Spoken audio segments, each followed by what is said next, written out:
Happy New Year's from the Overcoming Mediocrity podcast and your host, Christie Ruffino. We are thankful for our listeners and look forward to a great 2021 with you. Welcome to the Overcoming Mediocrity podcast, where today's top influencers and entrepreneurs on the rise share empowering stories and ninja tips to become the fuel that ignites a positive change in your life. Our guests don't simply coast through life. They don't let difficult situations stop them. They set big goals, keep their eyes on the prize, and they're joining us today to share insider secrets you can use right now to step into your power and live your purpose. Now, here's your host, Christie Ruffino.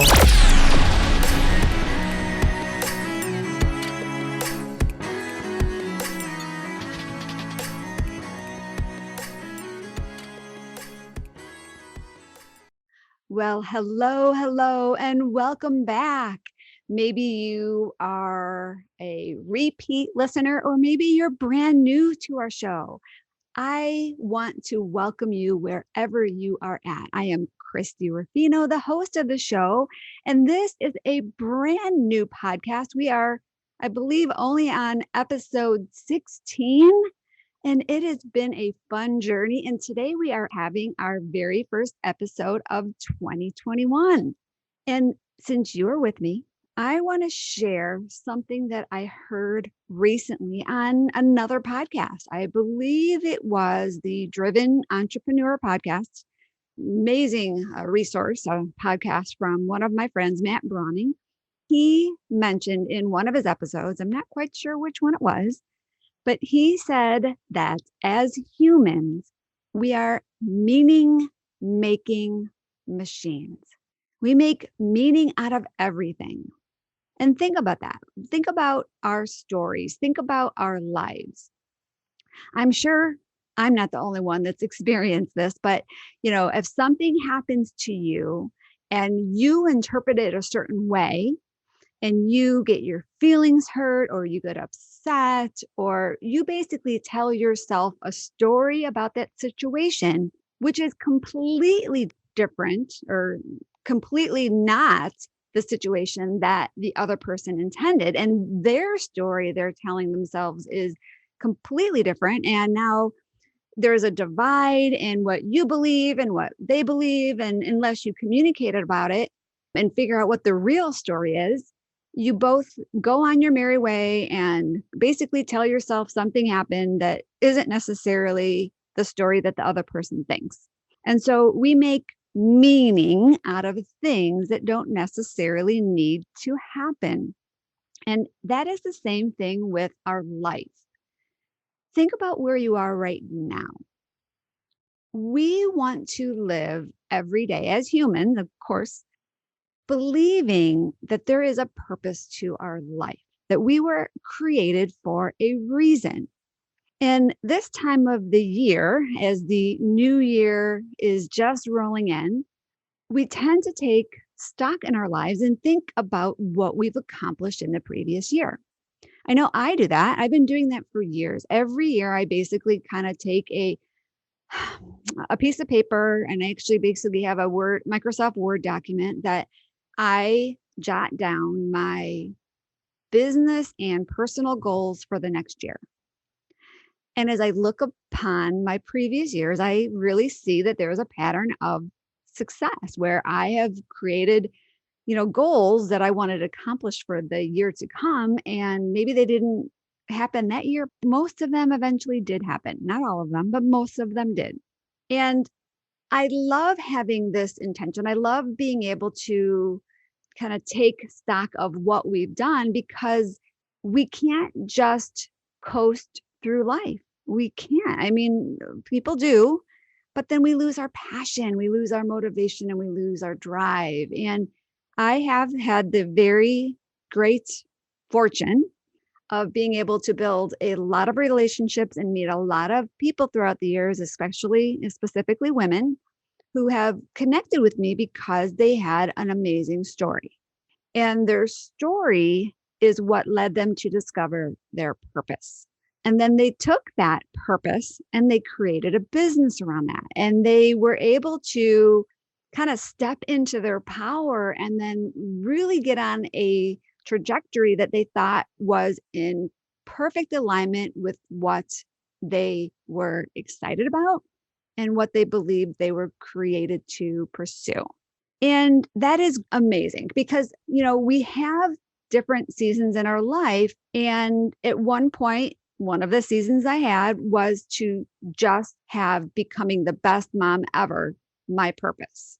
And I loved being a mom. I loved having the freedom to spend a lot of time with my kids. I was a stay-at-home mom for many, many years. I always had some sort of job, mostly started off with, part-time job and then building our company business and then getting another job for insurance. So I always had some other work outside of the home that I was able to do. And that honestly, for me, allowed me to keep my sanity. But during that period, my goal was never to pursue creating another business. I was happy just supporting the goals, the purpose of my husband. And more importantly, for me, my personal purpose was to be the best mom I could be. And that was great. That was perfect for that season of my life. Then, of course, things happen.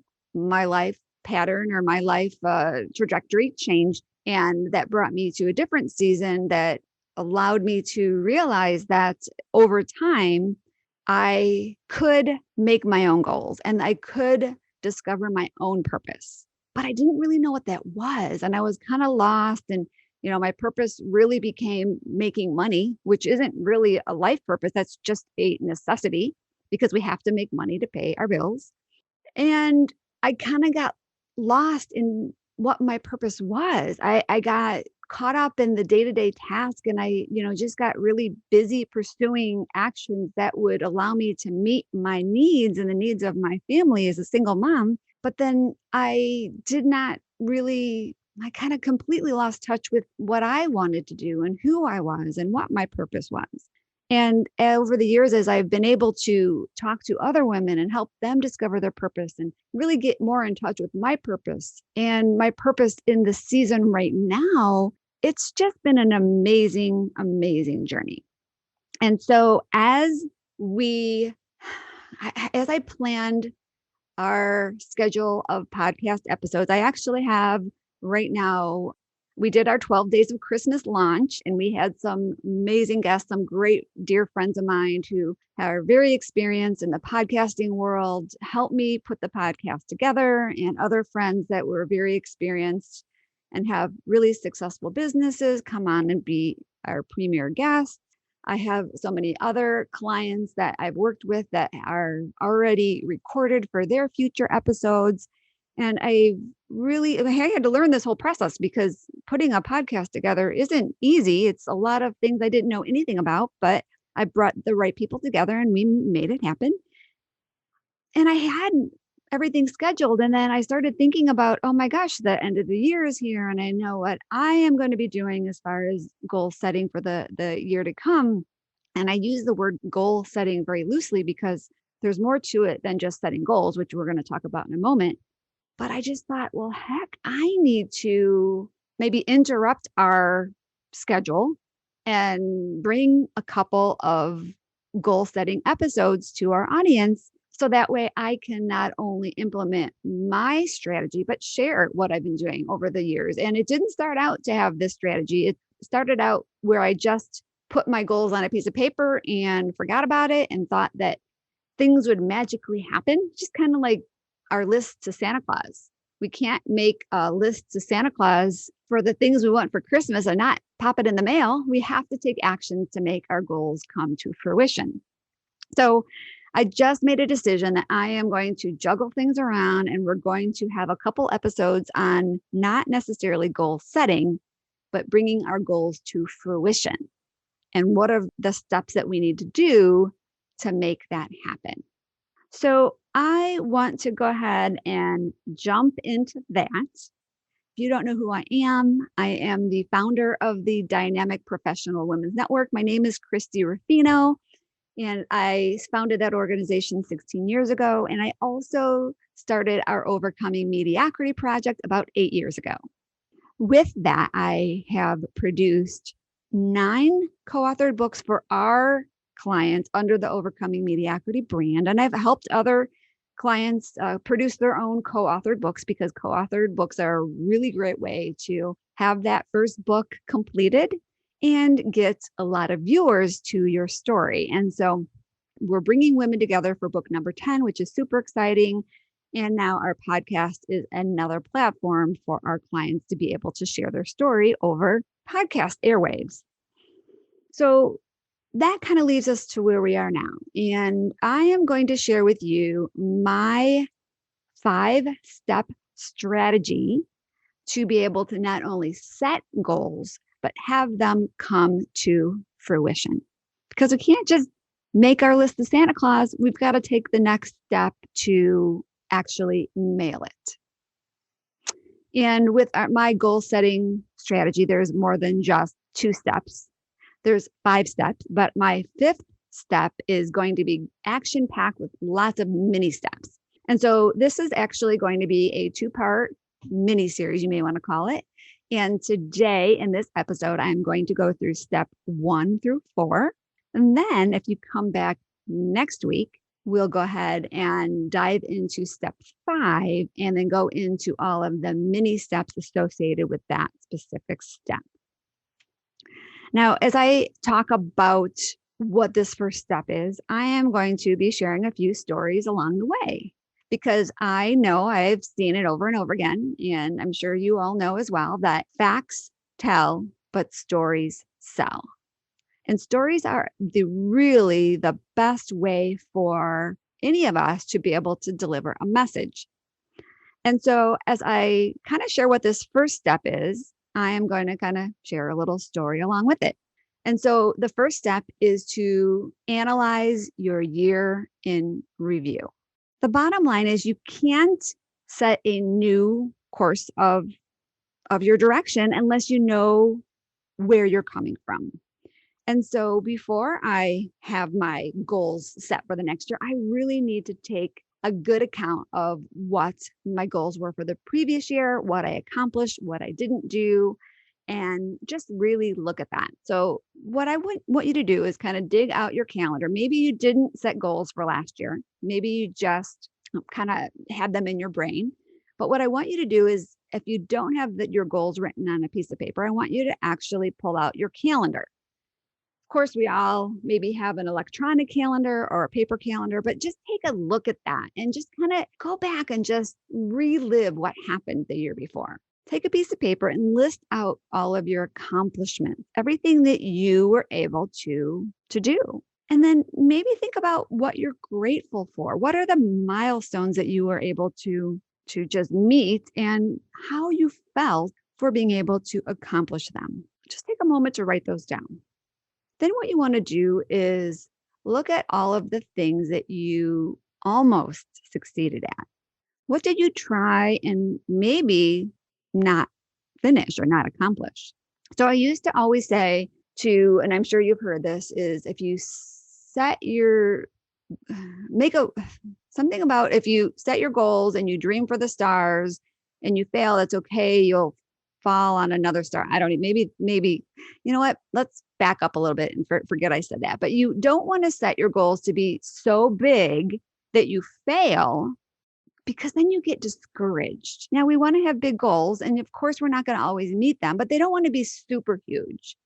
So there are going to be times that you don't accomplish your goals, and that's okay. Don't look at that as a failure. You look at that as a work in progress, or an opportunity to pivot, or an opportunity to grow.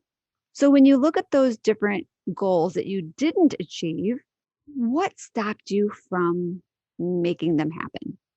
Maybe that was something that was out of your control, or maybe it was something that you realized that, you lost your passion for. It wasn't necessarily a goal that you really wanted. So look at what stopped you, and then what did you learn? It's just so important to make sure that you really analyze the year before you can start focusing on your year to come. And then you want to think about, when you pursue your next year's goals or your next goal list, what are you going to do differently to make that happen? And we're going to talk about that in a little bit. But you need to realize that in order for you to get different results, you need to do something different. Like, what is the definition of insanity? It's doing the same thing and expecting different results.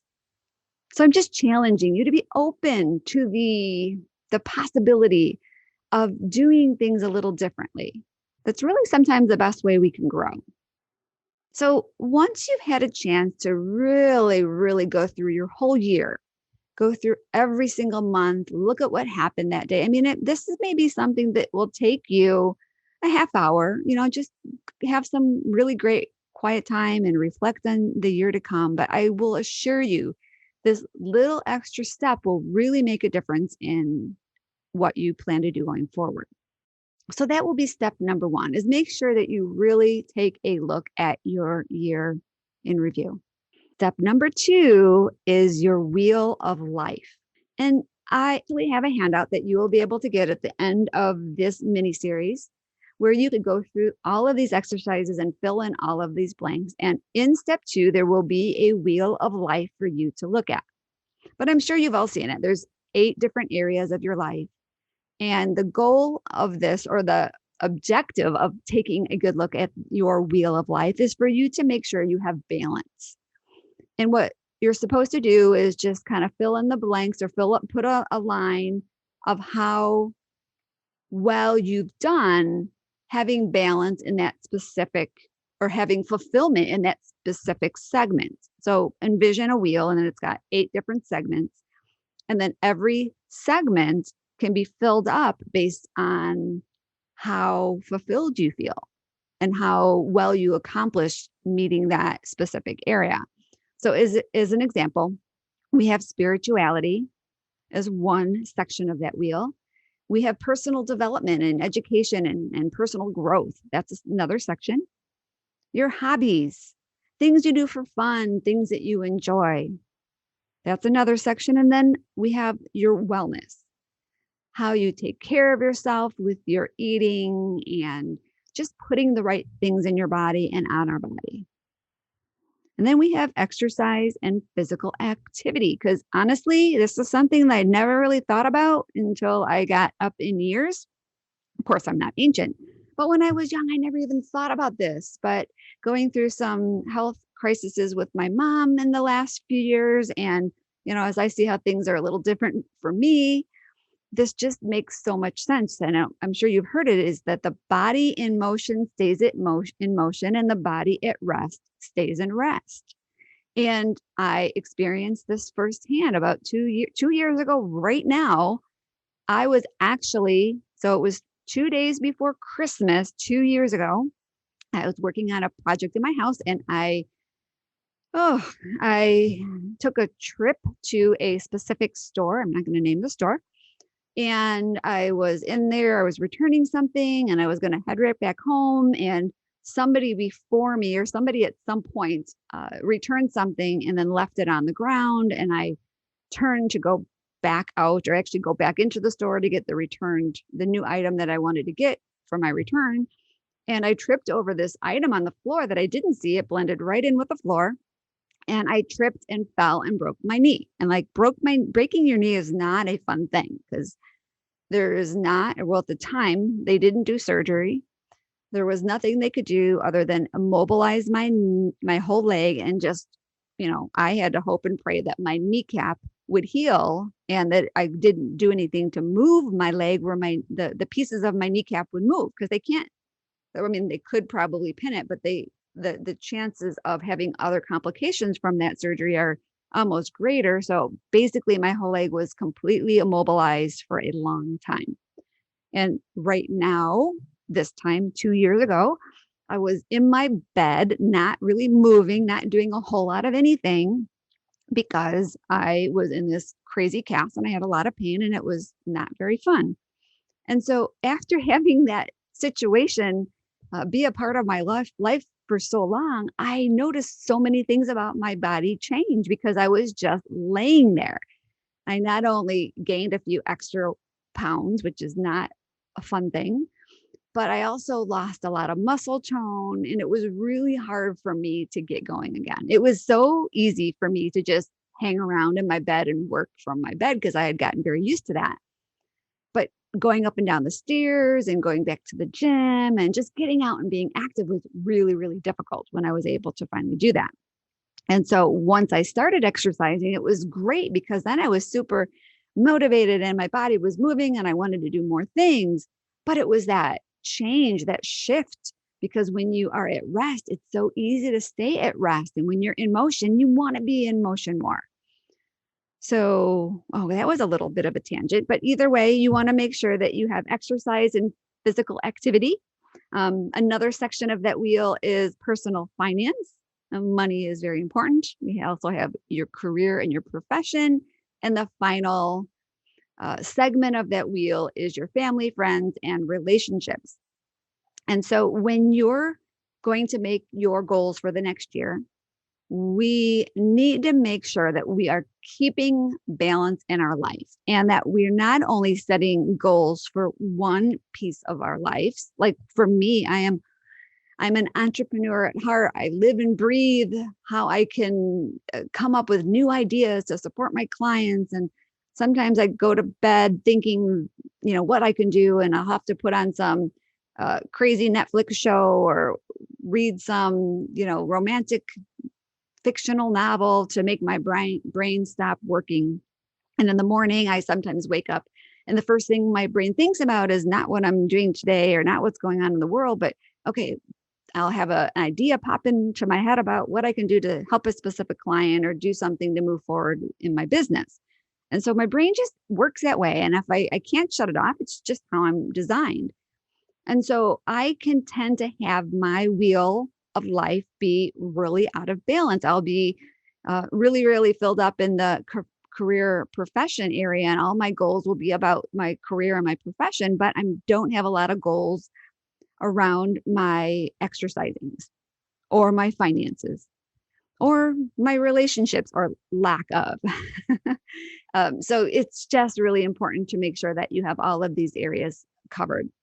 So what I would like to have you do is just to kind of have a brain dump of all of these different 8 areas, your spiritual goals, your personal development, educational goals, your hobbies, your career, your finances, your family, friends, relationships, your wellness, eating, how to take care of your body, and your activity, your physical activity, and just put down 3 to 6 goals in every single area that you want to accomplish.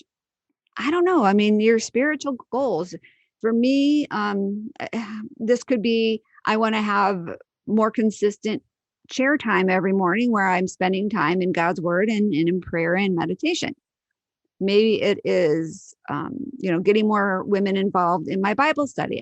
I'm not quite sure what your spiritual goals would be, but you want to identify areas in every single one of these categories on things that you feel are important to you. And then go back and then circle in red the one goal in each category that excites you the most. And then underline in red one area in that category that makes you the most scared. And once you do this, it's going to really help you identify the specific goals that you feel are the most important ones to really pursue, because you can't have a million goals to pursue. Ideally, and when I'm going to just put a pause button here, because when I was going to title this series, I was going to have it be your best year ever. But what I want you to realize is you don't have to only set goals at the beginning of the year. You can have goals at any point in your life for any period of time. So this does not have to be your yearly goals. This could just be your next 6-month goals. And so that's why I don't want you to have a ton of goals. I want you to have one goal for each of these categories that you want to pursue, because if you go out and try to accomplish 30 things, you may not accomplish anything. Just like they say with the rabbit, if you go and try to catch too many rabbits, you'll catch none of them. You want to be very precise and make sure that you identify which goals are the ones that excite you the most and which ones scare you the most. And in some of these categories, you may want to pick the one that excites you, but you may, and I challenge you in specific categories, I encourage you to pick the one that scares you, because the one that scares you is probably the one that you should be doing, because that's the one that you're going to create the most growth with. All right, so let's go on to step number 3. So step number 3 is where you really need to identify your purpose and your mission. I honestly believe that everyone was created for a specific purpose. It may not be to be the next president, or it may not be to make, be the next billionaire. But whatever it is, it's going to be epic in its own right, and it's going to be perfect for you. And we have different seasons, like I mentioned earlier, where we have different purposes. But you can't just move forward without some sort of purpose. And I believe, especially since I know firsthand from my personal experience and after talking to hundreds and hundreds of women, that many times the biggest challenges in our lives happen for a reason, so we could not only step into our purpose, but so we can gain the wisdom and the skills and the experiences to become kind of very good at something specific. So let's think about what your purpose is. And I actually have a whole class on how to discover your purpose. So I'm not going to get into all of the nitty gritty into really helping you define your purpose, because it kind of is something that needs to be a little bit of work. But think about what you experienced in your life. Think about also, what is the thing in the world that you want to change? And we have so many things that happen to us. Of course, yes, we can't take every one of our stories because they're not always meant to bring us to our purpose. But if you're spiritual and if you believe in a higher calling, I believe we can't just accept the fact that we just happen to be created. There has to be something more meaningful with our existence. So let's kind of look at your life. What do you want to change in the world? And really, who needs that change? Who is the person out there that's you feel that you can really help? I know during a season of my life, I really believed that everything I went through with my crazy divorce, I went through that for a reason to help people that were going through their own crazy divorces. But let's face it, how many people go through crazy divorces? I would say more than half the population, because the statistics say that is the case. And especially when some people go through more than one of those nasty situations. So I know that was a purpose for a period of my life, a season, because I know I had people reach out to me and tell me how my story really helped them. But I also believe that journey, that experience, everything that led me up to that, were experiences that brought me to something bigger and better. And now that specific journey is what brought me to the place where I help other people discover their purpose and share their stories and step into their future self. So that purpose evolved, and who knows in 3 years from now what my purpose is going to be and how it continues to evolve. But I'm not just waking up every day thinking, all right, I've got to go down and answer a few emails and I need to go do this. No, I am doing all those things with passion because I know I am on a specific path and I'm really excited about that path. So think about what do you want to do and what big change you want to see happen in the world. And I want you to just really own the fact that your purpose may be bigger than you even realize right now, but your season purpose, the purpose that you have right now, is all you need for now. And you can grow into that next purpose when it's time. I have many, many women that I talk to that would love to share their story, but they basically say to me, well, I'm in the middle of my story and I haven't arrived yet. And I've got so many great things that are yet to come, but I'll share my story then.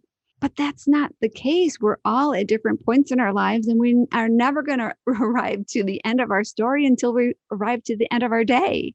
So, or I should say, the end of our life, the end of our days. So just feel free to let your brain not only think about a bigger purpose for your life, but also accept that the purpose you're in right now is perfect just for you right now.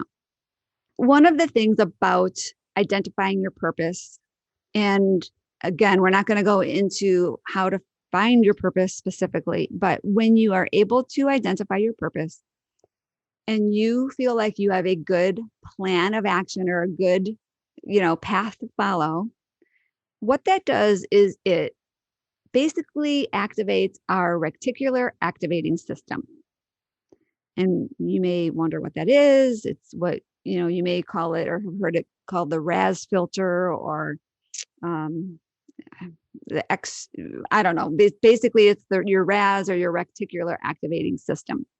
And when you're able to envision something specific and you set your mind on it, the world seems to be bringing you people, places, resources that support that mission.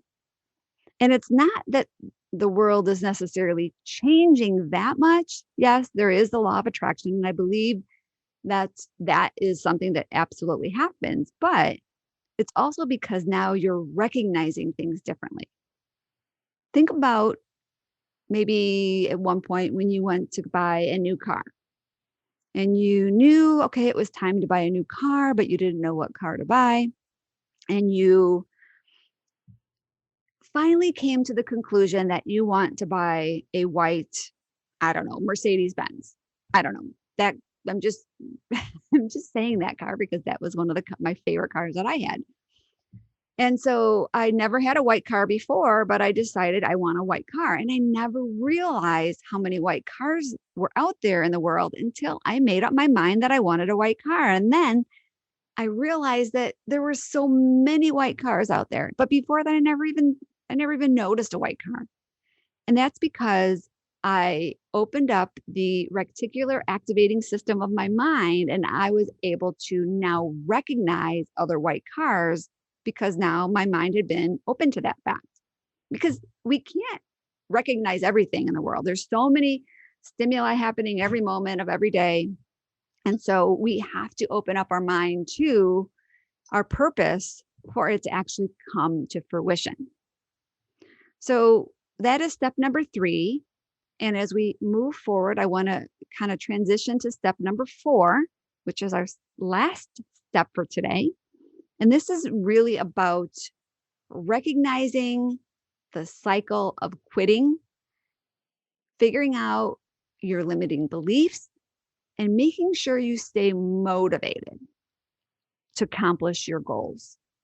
Because in step number 5, as I mentioned, which will be on the next episode, we're going to get into the action plan, the nitty gritty, the things that you should be doing every day to not only set your goals but to make sure they actually happen. But today, what we need to do is recognize that there are going to be things that come into your world that are going to stop you, or that are going to demotivate you, or that are just going to overwhelm you to the point that you feel like giving up. And a lot of those feelings, a lot of those actions that you have are because over the years, you've been kind of conditioned to do certain things and to think certain things. Remember when I talked about we're meaning-making people? And so we've had things in our lives that we've created specific meanings around, and that's conditioned us to act certain ways or believe certain things. And so until we can move forward, we need to really recognize that some of these cycles are happening and we can do something to stop them. But before we can stop them, we have to recognize what they are. So I actually have a list, and the list will share many things that could possibly be stopping you. I'm not going to go through all of them because there's like 40 of them, but I want you to, on a piece of paper, just jot down beliefs that you feel stop you from doing certain things. Maybe in the category, the section of relationships. Maybe one of your goals was to be in a loving, committed relationship going forward, but you've created this limiting belief that nobody loves me, or that I'm unlovable, or that I don't know, that you're not pretty enough to be in a relationship. I don't know what your limiting belief is, but go back to the one highlighted goal in each one of those sections and think about what limiting belief you may have in that area. Maybe it's that you're not lucky. Maybe it's that you shouldn't want to have that happen in your life. Then your limiting belief is you should be doing more, that it's not enough, or that things never work out for you. Or if it's a financial goal, maybe it's money is bad. Maybe money creates misery. Maybe I'm not good at attracting or managing money. There's a lot of limiting beliefs that you can have around each one of those topics. And it's really kind of going to be empowering for you to discover what those beliefs are so you can do something to overcome them. And so you can do something to banish them. And so you can do something to ensure that the success habits we're going to create to accomplish your goals actually happen. And you're not going to let these limiting beliefs stop you. So if you have my handout, feel free to go check off all of the items that you resonate with, or go back to your goal, your top goals, and discover what possible limiting beliefs you can have around each one of those.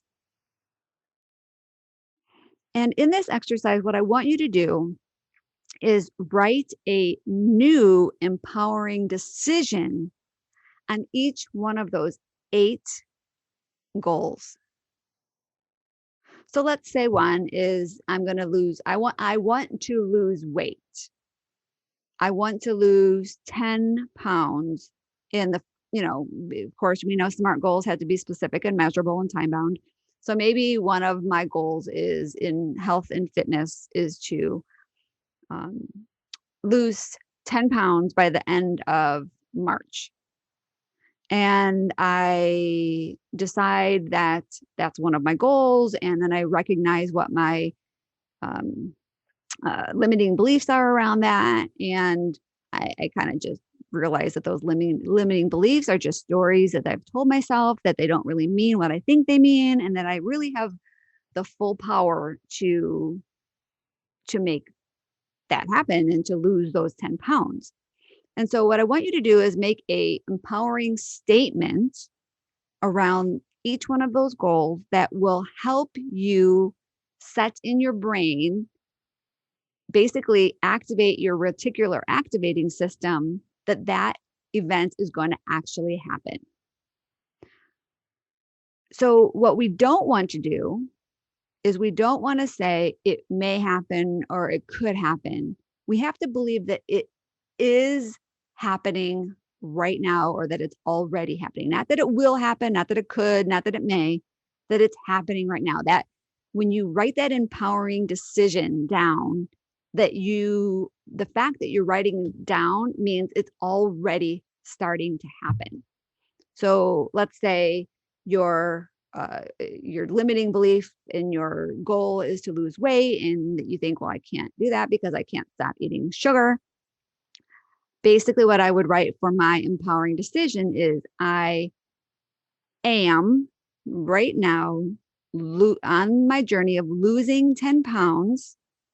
And I can, and I do right now have the willpower to stop eating sugar and exercise more so that I can accomplish this goal. So that's one. Another example of a limiting belief is that you could think, well, good things happen to me, but they don't last. So that could be something that holds you back. But if you rewrite that and you have a specific goal, that something that you want to happen and you want it to last, you want to say great things happen in my life every day and they last just long enough for me to move on to even greater things. So maybe if that thing doesn't last, you're recognizing that you are learning from it and you're moving on to something bigger and better. So taking a moment to write down one empowering decision for each one of these goals as if you are already on the path of making it happen. And I am going to be really excited to see you back on the next episode. Until then, I really encourage you. So I want to share a little bit of a story, as I mentioned earlier, about this whole podcast journey. And, we have to look back before we can look forward. And it's just been an amazing experience to put this podcast together and to really just reconnect with some of my clients, allow them to use this platform to share their stories. And they have amazing stories. And when I started on this podcast, I thought, well, heck, this is going to be a lot of work. I don't know who's going to listen, but I'm just going to do it. I'm going to move forward in faith, brought the right people around me. So I wasn't scrambling to figure it out. Yeah, there's still always a learning curve in it, but I am really excited to say that in the last, today alone, we just launched episode 15. Let's see, 12, 13, 14. So this is episode 15. And as of today with episode 14, well, not today when you're listening, but today when episode 14 launched on December 30th, we had, let's see, what are my numbers? 215 unique views just today. And we're over almost like 1,500 views with our 16, 15, 14, episodes. And so this little podcast that I thought was going to just be an exercise in building my character and doing something great is turning out to be something pretty incredible. And the guests are getting a lot of views, and our readers are not readers. I'm so used to talking about books, but our listeners are loving the episodes. They're giving us good reviews and ratings. So I encourage you to do that. If you haven't done that, please, we'd love to have more feedback from you. But yeah, so I would encourage you to join us on our next episode where we're going to dive into deep your success habits. These are the actual actions that will take your goals and have them come to fruition.